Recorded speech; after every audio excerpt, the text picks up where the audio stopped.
Não pensem que eu estou emocionado. Agora chegou a um ponto em que você não pode ouvir ninguém.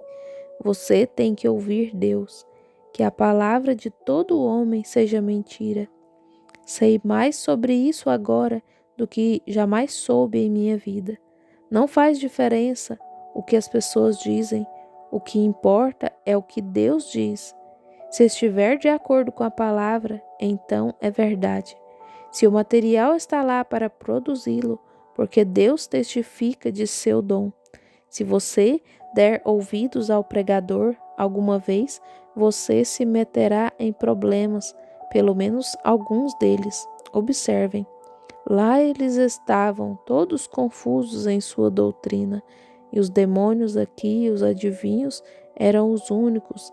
Eles eram não os únicos, mas aqueles que reconheceram que ele era o que era e reconheceram que os apóstolos eram o que eram, homens de Deus, adivinhos e demônios.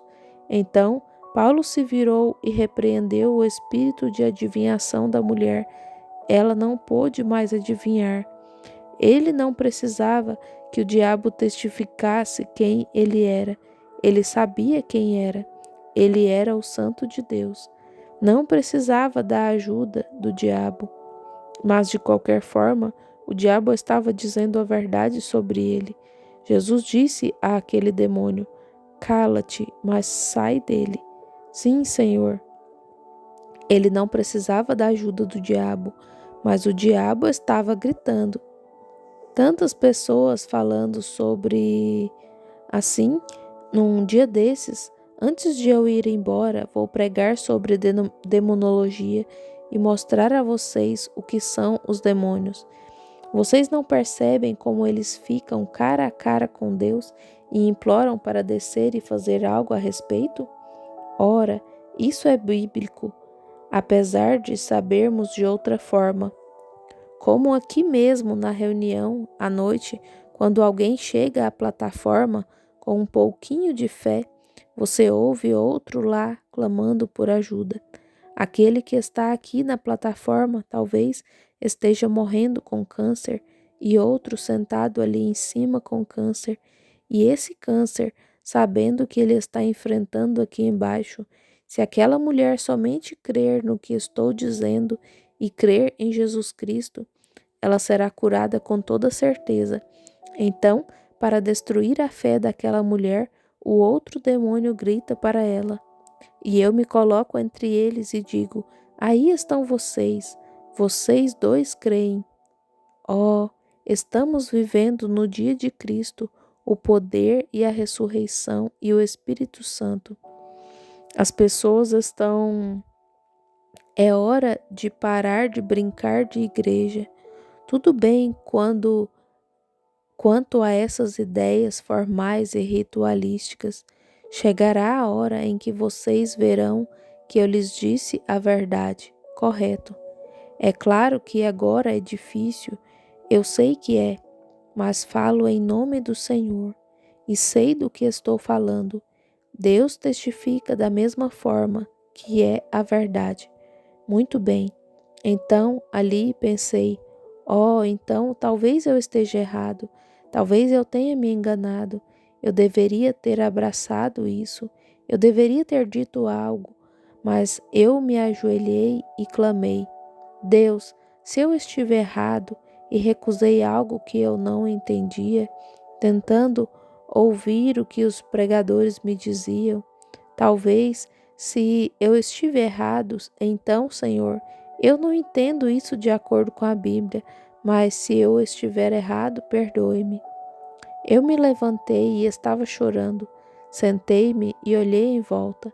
Vi uma luz brilhar no cômodo, como aquele jovem que acendeu a lâmpada, e pensei: alguém deve estar chegando. E aqui no chão havia uma grande luz se aproximando. Logo acima dela havia um halo, uma coluna de fogo que se movia, e caminhando por ali vinha um anjo de Deus. Não era imaginação, ele estava lá. Olhei para ele e conversei com ele. Ele se aproximou com os braços cruzados, um homem grande, de boa aparência. Parecia que parecia que se ele tivesse falado, o mundo teria explodido. Disse: Fui enviado da presença do Deus Todo-Poderoso para lhe dizer que você nasceu com este propósito de orar pelos enfermos, de ir a todas as partes do mundo e orar por monarcas e grandes homens, e curas e assim por diante acontecerão.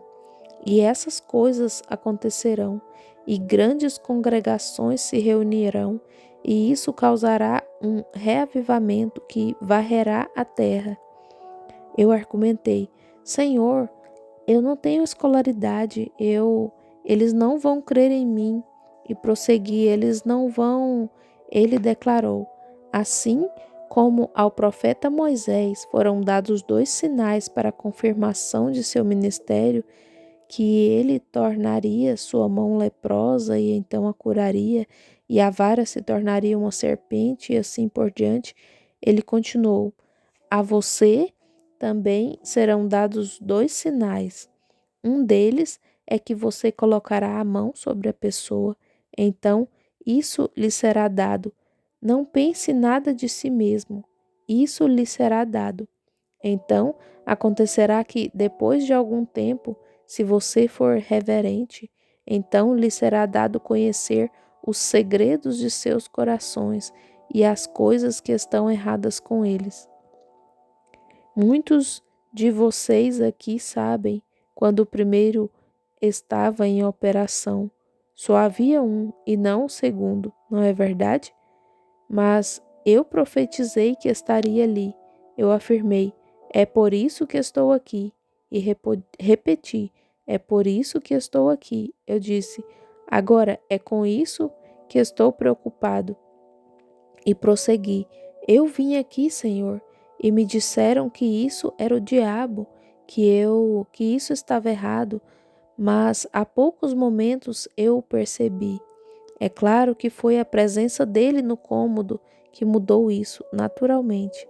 Então eu relatei: disseram-me que isso era errado, e ele me citou a escritura em que Jesus sabia onde Natanael estava, e a mulher junto ao poço, e Jesus afirmando que um pouco de tempo e o mundo não o veria mais, mas ele estaria conosco também em nós até o fim do mundo, e que essa luz e assim por diante era apenas uma confirmação e assim por diante.